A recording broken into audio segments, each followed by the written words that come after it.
Hi, Dani. How are you? I'm good. How are you? I'm good. Good. Welcome, everybody. Yeah, welcome. Welcome to Silence of the Hags. We're your hags. We're your hags. We did it. We did it. Yes. Oh, my goodness. Finally. Yeah, okay. We finally got it down, so we're going to have to keep going. We got to ride this wave. Yeah, just be patient with us, you guys. We just get so excited about what we're going to talk about. All right.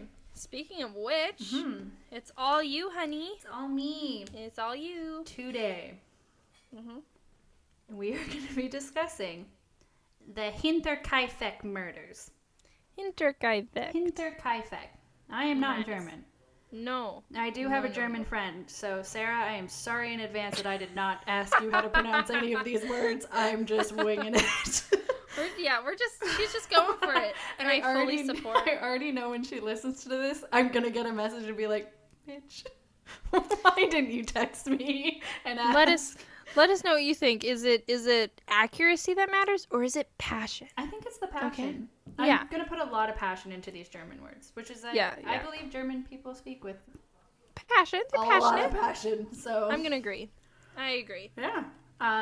So this is I don't know. Oh, I'm sure you guys know. Every place seems to have like that one case that like was never solved. That like just every is, like, case being every country. every place. Yeah, like every country place. like has a case that's just so fucked up that like it's like that country's like cold case. So this is Germany's cold case. That it's super fucked up. It's super mysterious.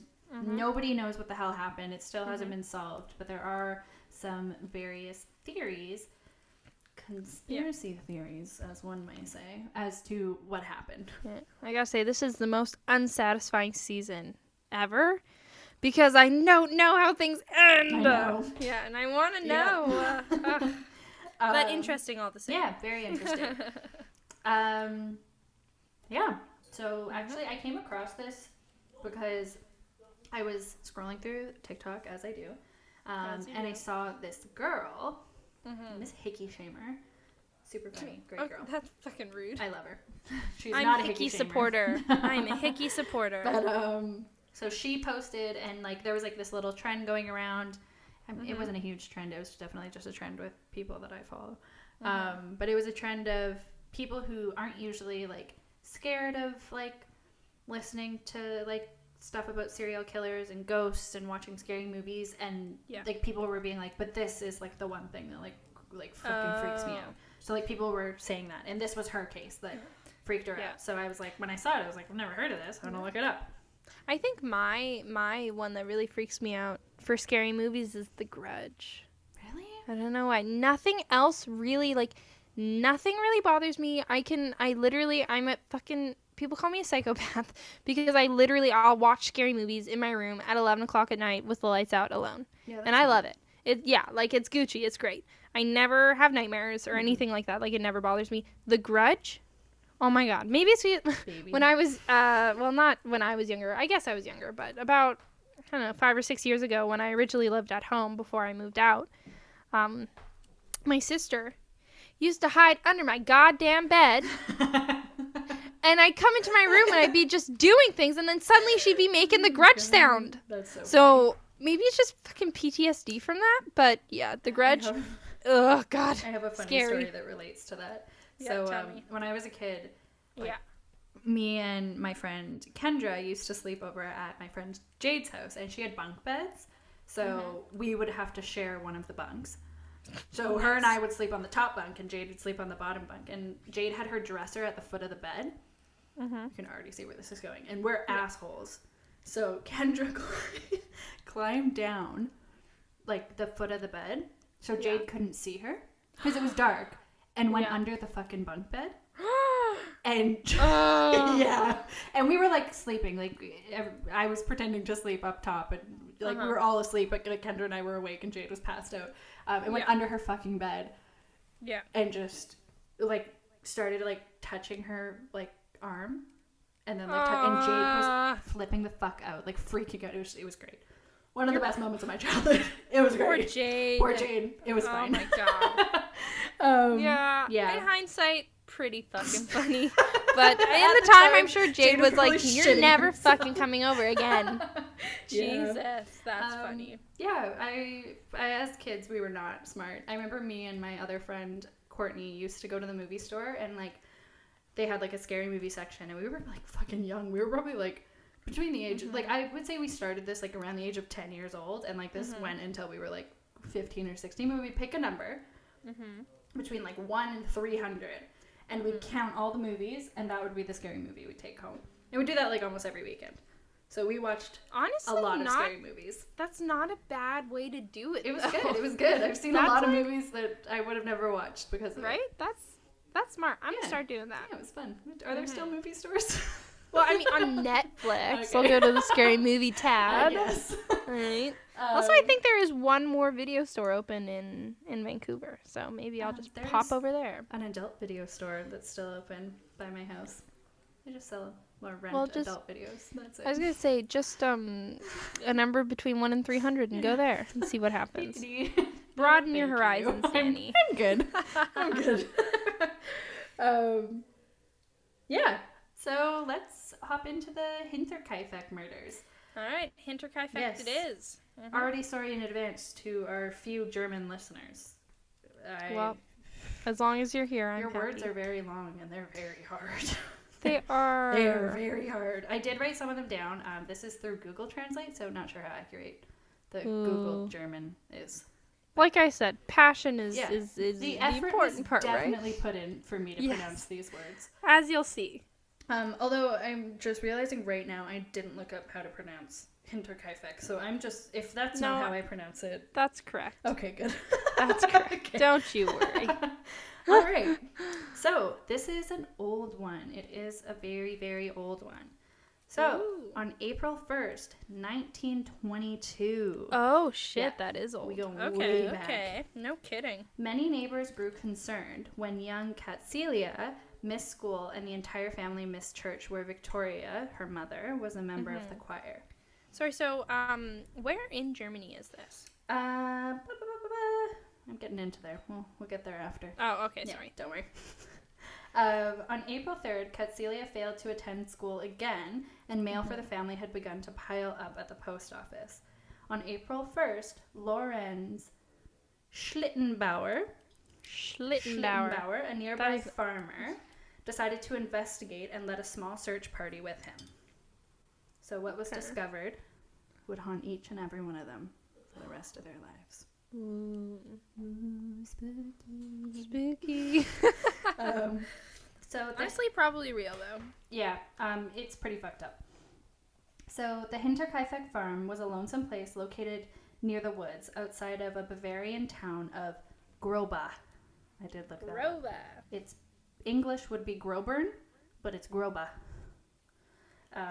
It was home to Victoria Gabriel and her 2 children, Katcelia, who was 7 years old, and Joseph, who was 2 years old, as well as her elderly parents, Andreas and Katcelia Gruber. As the search party neared, they discovered 4 brutally battered bodies covered in hay in the barn. The bodies belonged to Victoria and her daughter, Katcelia, and as well as Victoria's parents, Andreas and Katcelia Gruber. Oh, sad. The perpetrator... Sorry, I don't remember if you said, but how old was Katcelia? Katcelia was 7. There's 2 Katzelias. The grandma's also named Katcelia. Ooh, So I'll be referring to the grandma as Katcelia Gruber. That's the grandma. Yeah. Katcelia Senior. Yes. Katcelia Old. That works too. As the search party moved, they discovered 4 brutally... Fuck. I already knew when I wrote this down. I was like, why am I writing that down? 4 brutally battered bodies. Yes, brutally battered bodies covered in hay in the barn. The bodies belonged to the mother Victoria and her daughter Katcelia, as well as Victoria's parents Andreas and Katcelia Gruber. The perpetrator, or perpetrators, used a mattock belonging to the family farm and killed each member of the family with blows to the head. The perpetrator then moved to the living quarters, where, with the same murder weapon, he killed Joseph in his bassinet and Maria in her bedchamber. Maria was the maid. This had also been Maria's first day, as the previous maid had abandoned her position in belief that the house was haunted. So it was her very first day on the job. Sad, but also fucking tea. Yeah, wrong. Yeah. So, it has now been over 100 years later. I wrote 1,000, just not put 1,000. Jesus Christ. 1,000 years later. It has now been 100 years later. Dozens of people have been arrested as suspects, but no one has ever been found guilty. The Hinterkaifeck Murders remain one of Germany's eeriest and most famous unsolved crimes. So let's get into the details. Details. You can skip ahead if you want. I'm going to be going over the autopsy results, which are quite gory. Oh, okay. So. Just kidding. Maybe go. Yeah. I take it back. If you're not into the gore, skip ahead like 2 minutes, we'll say. Okay, that's fair. So, court physician, Dr. Johann Baptist Amula. Johann? Yes. In German? Johan? Johann? Johann. Johann?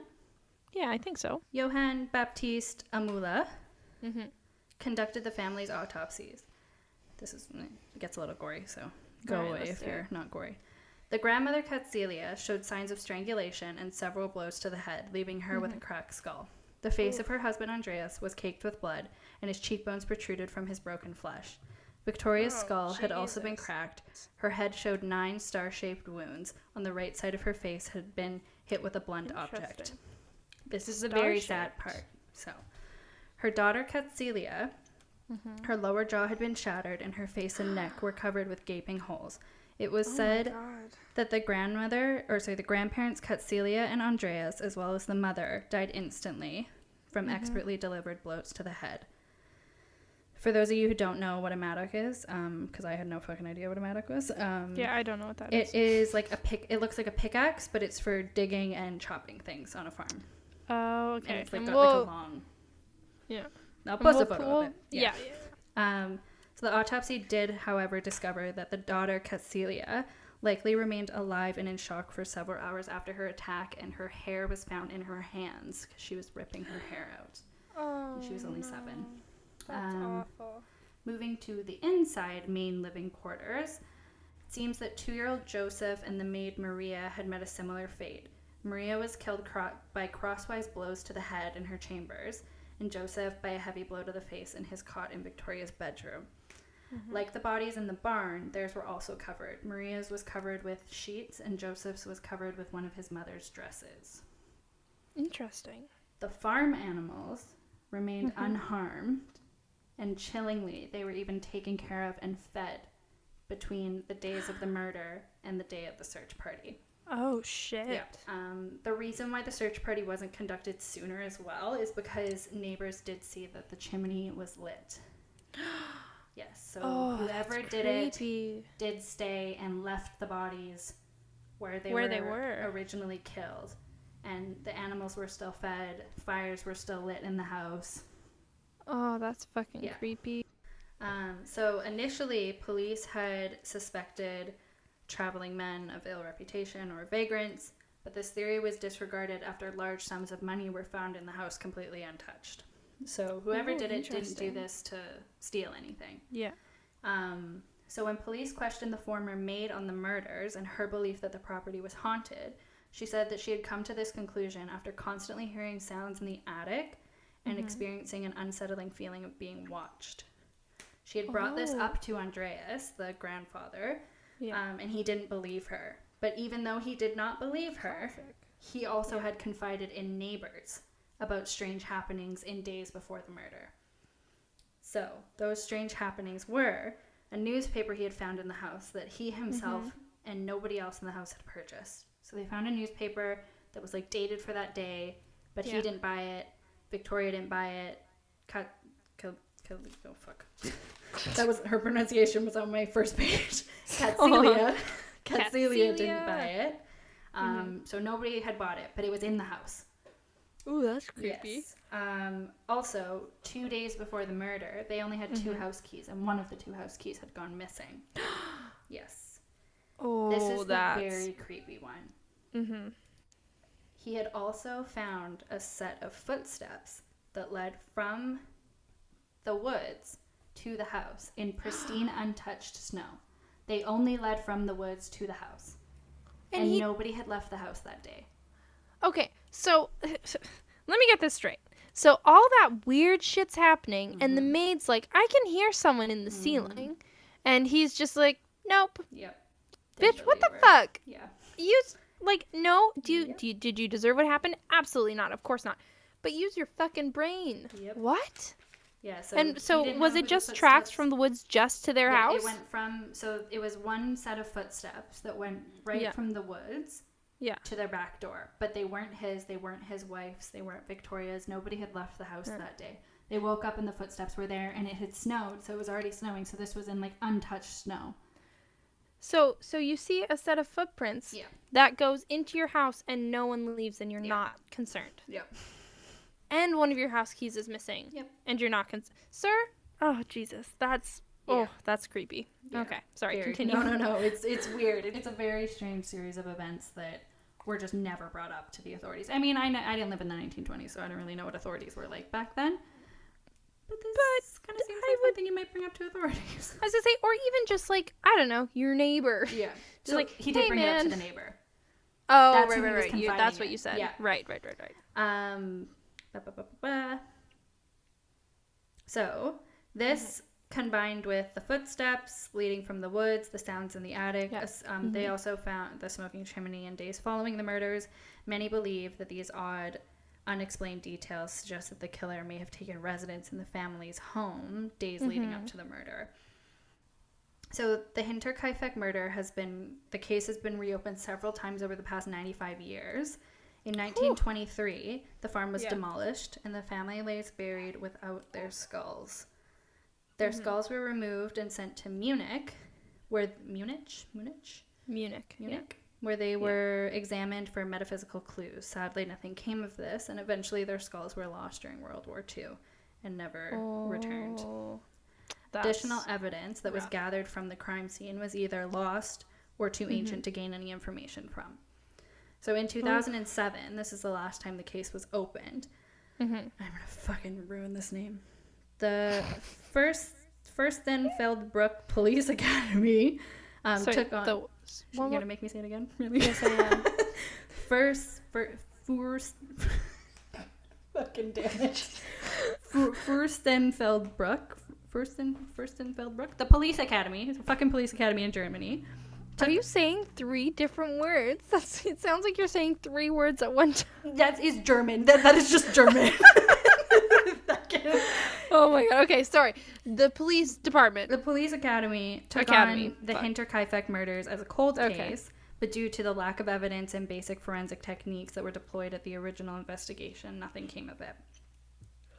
Such a sadness. Yes. Truly. Let's get into the conspiracies about this freaking weird ass murder. So the first conspiracy is that Lorenz Schlittenbauer, the man who led the search party, that he was the killer. So Victoria was a widow. Yeah, that seems like the most likely scenario to me. Anyway, sorry. So Victoria was a widow whose husband had died in World War One. And the father of her son Joseph remains a mystery to this day because obviously he was in the World War and he died, so he was not there to conceive Joseph. Oh, interesting. She had a relationship with Lorenz, and they both publicly referred to Joseph as their son. They had also Lorenz being the neighbor. Yes, the search party guy. Interesting. They had also both publicly referred to Joseph as their son and planned on getting married until Andreas, Victoria's father, interfered in their relationship and it ended. He eventually remarried, Lorenz, and his wife became pregnant, but unfortunately the baby passed away a couple weeks after it was born. That's sad. So she did make it to term, 3rd trimester. Do we know how the baby died? No, it just says, everywhere I read it just said tragically. So, maybe they dropped it. I don't know. I'm not really sure. I don't know. What does tragically mean? I mean, I feel like any because that could mean literally tragic. anything. Because just a baby dying is tragic. Yeah. So police did have Lorenz as a suspect on their list. Many theorized that he was traumatized by the death of his newborn child, and he was unwilling to pay child support for Joseph. So he went to the farm to take the life of Victoria and her family. Those who were with Lorenz at that the seems initial, like a stretch. Yeah. But here, wait for this. Oh, okay. Those who were with Lorenz at the initial investigation had found his behavior very suspicious. They said he acted very nonchalant when viewing and handling the bodies without a sign of repulsion. Oh, really? Yes. And they were... Okay. There's no photos because it was 1920. Yes. But they were, like, brutally battered. Like, they were... Victoria was hit in the head 9 times with... Yeah. And this is also days after, so they probably were... Yeah. Well, I mean, it was cold, so they might not have been. Well, but if... At least even if just it was the baby and then the maid inside, especially with the fireplace on, right? Like that's gonna get smelly. Yep. So yeah, it said he was handling the bodies without any repulsion. It was also said that he expertly knew his way around the farm at the initial search party. So interesting. Police did extensively question Lorenz, but they were unable to place him at the crime scene at the time of the crime. But again, nobody knows when the crime happened. It is assumed that the crime happened on March 31st, and then the bodies were discovered on April 4th. So, because Catzilia didn't go to school on April 1st. So that was April 1st and April 3rd were like the first signs of like, where are they? What's going on? Yeah. But it could have happened really any time before that. So because that was the Monday of school, so it could have happened, I don't know, Friday evening. Exactly. So yeah. So yeah, they were unable to place him at the crime at the time of when they believe that the family was murdered. Yeah. They also said his unfazed manner could have been due to shock, and his knowledge of the farm could have been due to his prior relationship with Victoria. So that's one of the conspiracies, that it might be Lorenz.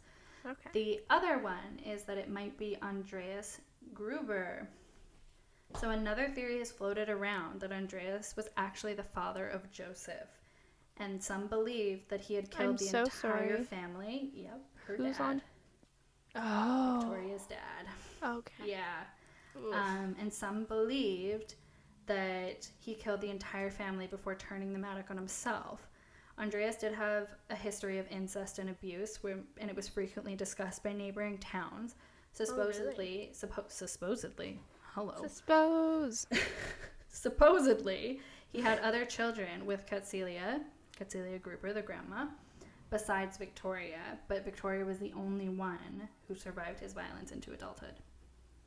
And he killed all of his other children. It's not fucking uncommon for men way back then to literally beat people to death, like especially their kids. Jesus. Not that uncommon. Yeah. Oh shit. Okay, well that's interesting. Yeah. So this is all like alleged. This is just 1920s gossip, but that is another theory that people believe it was Andreas. So the last theory is... Sorry, before we move on. So the theory is that he killed his family and then beat himself to death? Well, he was only hit once in the head. Oh. He only had... So everybody else... So they said that Catzilia, Victoria, and Andreas were all like expertly hit in the exact spot that it would have killed them in one hit. So he was only hit once, whereas the youngest daughter, Catzilia, the 7-year-old, not Catzilia, the grandma, she didn't die right away. Everybody else did, except for her. Okay. So they believe that this is a theory because people are assuming that his wife, Catzilia Gruber, had found out that he had an incestual relationship with his daughter, Victoria, with their daughter, Victoria. Okay. Yeah. Okay. Yeah, he didn't want it to get out, so he decided to just kill everybody instead. Well, fucking newsflash, Andreas. Sounds like everyone already goddamn knows. I don't know what to tell you, buddy. Sounds like an overreaction to me. Also, don't diddle your children. What the fuck? Stop. Anyways. So the last theory is Carl Gabriel. So during the investigation, there was a theory that questioned if Victoria's husband had actually died in World War I in 1914. Okay. So, since his body was actually never found, this was not uncommon to happen in World War I and II. If they just went missing, it was just, you're dead. Like, that's... So, his body... Well, yeah, I mean...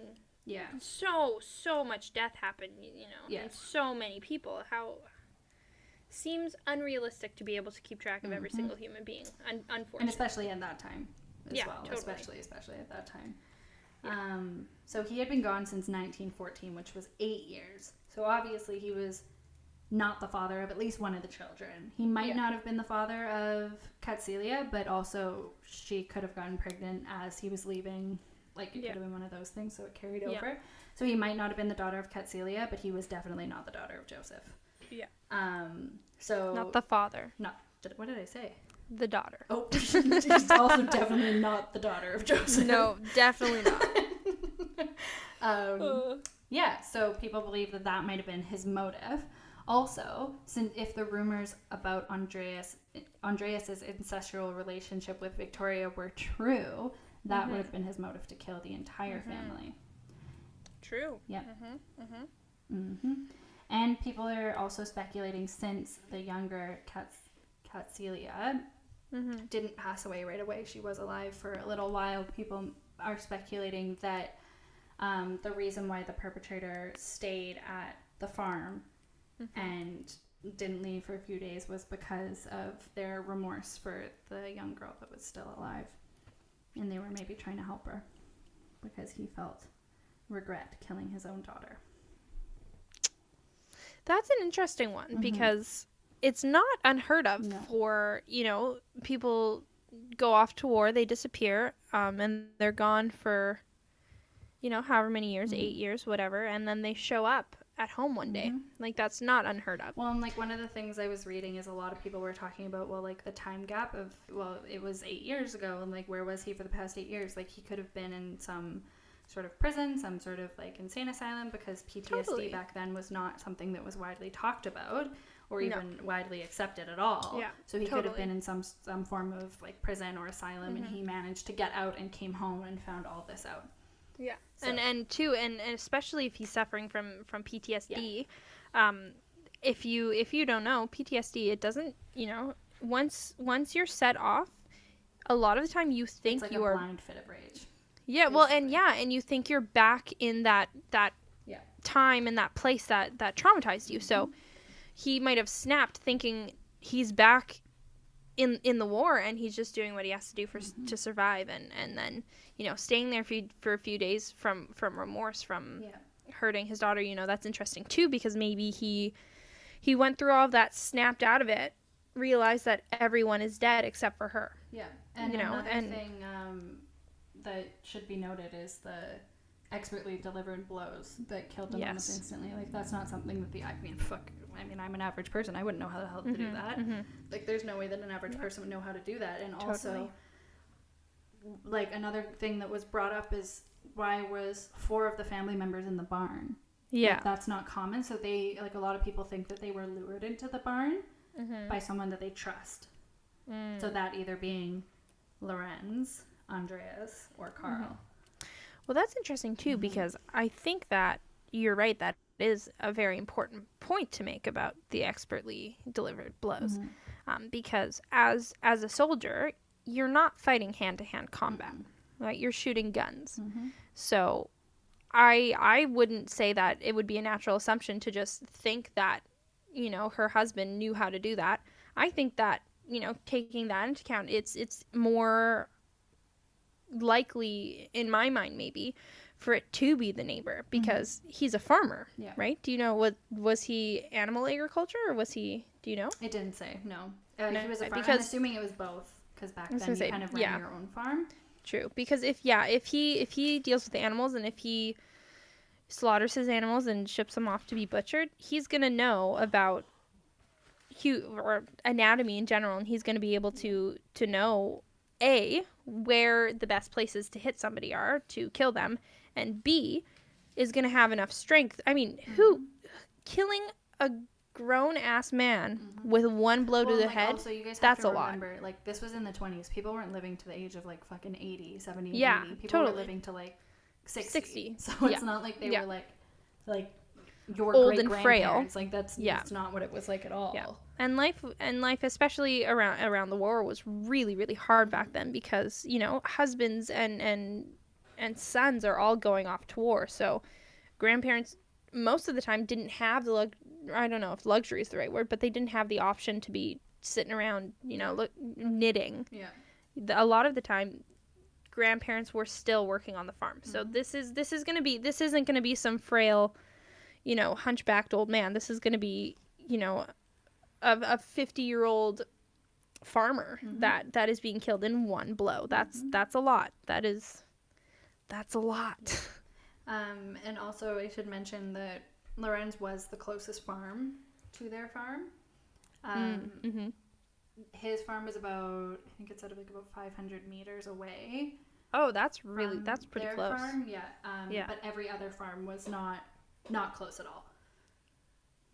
So, and also the whole thing with the woods, the woods, they were the woods. It's not just a small, it's not like Central Park, where it's just a little bit of bush and trees for maybe 100 feet. It was a literal forest. So, I was gonna say, this is back in the 20s, and also in Germany, which is I'm pretty well known for having wilderness and thick woods and all that kind of stuff. It's not like a woods. Yeah, it's not like Vancouver woods. Exactly. It's not like going to Lynn Valley. Yeah.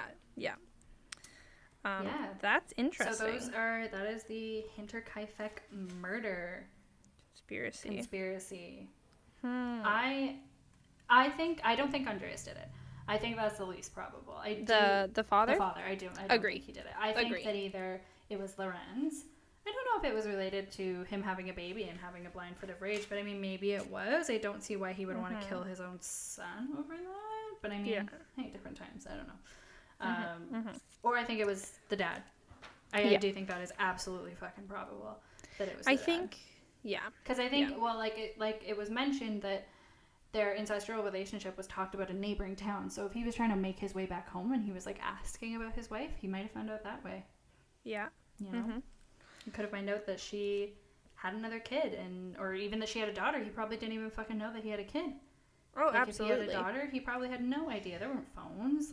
You can just call somebody on their well, cell phone. and if you're missing, you're not sending letters either. And perhaps we don't know if they had moved in those 8 years. Maybe maybe they had been there the whole time, but maybe they'd moved and he had no way to get letters to them. Another theory is because of the footsteps and everything, and not knowing where they came from. Another theory is obviously that this was paranormal. I absolutely believe in ghosts. I do not believe that ghosts are going to smash your head in with a mallet. I'm going to agree with you. No means necessary do I believe that. Yeah. I agree, for sure. I mean, ghosts don't come for me and try to prove me wrong. Yeah, please don't. But I don't need any insidious energy in my life. I'm good. Yeah. But yeah, that was also another conspiracy that I don't think is quite as probable, but there's a lot. I think it, again, really important to note that whoever did this, I think, had a motive. And I don't think the motive was money. No. So, obviously another conspiracy was that Maria, it was her first day on the job, so maybe they were there targeting her because your maids lived at your house full time. Yeah. So, also, I think they're targeting her. Who knows? Totally. And going back to you saying that you don't think it was motivated by money, again, a lot of the time back then, farmers were very, very poor. It's not like nowadays. Farmers tend to be, I mean, not always, of course, but farmers tend to be more wealthy now because we have supermarkets, right? And all of that kind of stuff. And back then, a lot of the time, people were literally just farmers so that they could feed their family. Well, and the thing is the large sum of money that they found, it wasn't super fucking hidden. It was found almost right away by the police. So, and if the murderer was there for days following the murder, they would have absolutely found it. Yeah. So totally. But yeah, I just think the taking care of the animals. That's fucking creepy. That's creepy. That's so fucking creepy. And the covering of the bodies, Well, that's the covering of the bodies is a pretty telltale sign of remorse. Yeah. Right. And respect for the dead, twistedly. I'm going to give you, I think, my opinion is, I think that the most likely is the husband coming back from war. Because as it was mentioned, right, as you said, there were a bunch of weird things. A newspaper found in the house, steps from the forest to the house. The maid was hearing things in the ceiling. Missing key. You know, if it was the neighbor, why would the neighbor be in their ceiling? Like, why would the neighbor be in the attic? Because and also, wouldn't his wife have noticed him being gone for several days? Yeah, that too. And he's a farmer. He's a farmer. He has things that he has to do. He can't be away from his house for too many days, otherwise his farm falls apart. Being a farmer is a lot of fucking work, and you can't disappear for one day, let alone a few. And yeah, so if the husband is coming back from war, and you're right, is throughout the neighboring towns trying to find out where his wife is, where his family is, he's hearing all of these weird things. Maybe he didn't hear anything about incest, but maybe he heard that his wife was supposed to be married to her neighbor, or that she has kids now, and he is just, I just went to war, now I'm coming back, I'm trying my best to find my wife. I find out that she's fucking, I mean, I don't know if it's cheating because she thought he was dead, but she hasn't waited for me, you know, in his mind. And so he comes back, maybe he walks towards the house from the forest and sees in the window these two little children and this family, and he now goes into this blind rage of, this is what's been taken from me, essentially. Comes back and stays in the ceilings for a few days, and because he needs somewhere to live, especially in the winter. And then because again, going back to, it takes a lot of force to kill a man with one blow, and he could be in you know, an episode of rage, you know. And I mean, for those of you who watch Grey's Anatomy, we saw what Owen did to Christina, and he had no idea. Oh, Jesus, did we ever? Oh, my God. Honestly, fuck that show. That show makes me sob constantly. Yeah. And then also something, too, I find the thing for me that really just completely rules out the father, other than, it just seems a little odd, but the thing that really completely rules out the father for me is that he was killed by one blow to the skull. When you are trying to kill yourself, you are not going to bludgeon yourself to death with one blow. No. Like, what, are you looking in the mirror and lining up where you know you need to hit? No, like, that's not happening. So that's where I'm at. And then, you know, being in the house for a couple of days, I totally think that could be a thing where, because you did, as you said, the daughter didn't die right away, so it totally could have been that he was, some remorse. He snapped out of his fit and was like, shit, I just killed an entire family, and now my daughter, or, you know, maybe my child, maybe not my child, this child is dying. So yeah, I'm gonna say I think it was the husband. I also think it was the husband. Yeah, so I mean, and also, let's be real, it's almost always the husband. So I'm gonna put that out there too. So yeah, I think it's the husband. That seems the most likely to me. And you know what? Sometimes the most simple explanation is the correct one. So that's where I'm at. Yep. I just think it's super fucking unfortunate that all that evidence went missing in World War II. Like, fuck, man. I want to say that's so convenient, but also, I mean, it was in Germany. A lot of shit was destroyed in Germany because, as we know, World War II was kind of the worst. To say the absolute very least. So it's unfortunate, but not very surprising, I would say. Yeah. But yeah, what do you guys think? You guys think it was the dad? Yeah. Totally. And I'd love to hear your arguments, your points for other people. There's a lot of theories online about this. Those are just the ones that I kind of found the most interesting. Totally. Yeah, like I said, there's a theory that it was related to Maria, and it had nothing to do with the family. But then at the same time, a lot of people I believe, just fucking wrong place, wrong time for that poor girl. Yeah, I agree. Maybe it fact was that the other maid was hearing things and quit. Yeah. She was so fucking scared. Yeah. And then it just so happened to be Maria's first day. Like, yeah, dear and God, how awful. And if it is targeted at Maria, why are they gonna kill the children? Like, it's witnesses. I mean, I guess like a 2-year-old. I was gonna say, baby, like, yeah, exactly. That's what I mean. Like, it's one thing to kill witnesses because you don't want to be caught, but a 2-year-old baby in a crib, you could just leave that child. You could kill everyone else if you wanted to. You could kill the fucking 7-year-old if you wanted to, because I guess she can identify you. But like, a 2-year-old, that's just like another level. Killing children at all is another level of depraved. But a 2-year-old child in their bassinet, sleeping. Also. Yeah, that's yeah, fucked. That's absolute. Like, it's all fucked up, but that's fucked. You know? Yep. Yeah. So, yeah, those are the Hinterkaifeck murders. Interesting. Thank you so much for sharing. Yeah, no worries. Don't come for my German. I don't speak German. I think honestly, I mean, good job. I was the gonna only say person who's allowed I to come also for my don't speak German. Is Sarah. Yeah. Sarah, you have full any other permission German to fucking roast me for not any other asking German you. listeners, unless your name's Sarah, don't even try. Don't even try.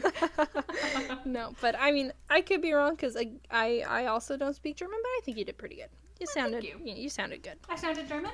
Yeah, yeah. I sounded Sure. Canadian German? Sure. Sure.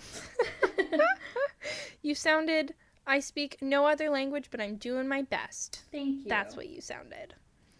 Yeah.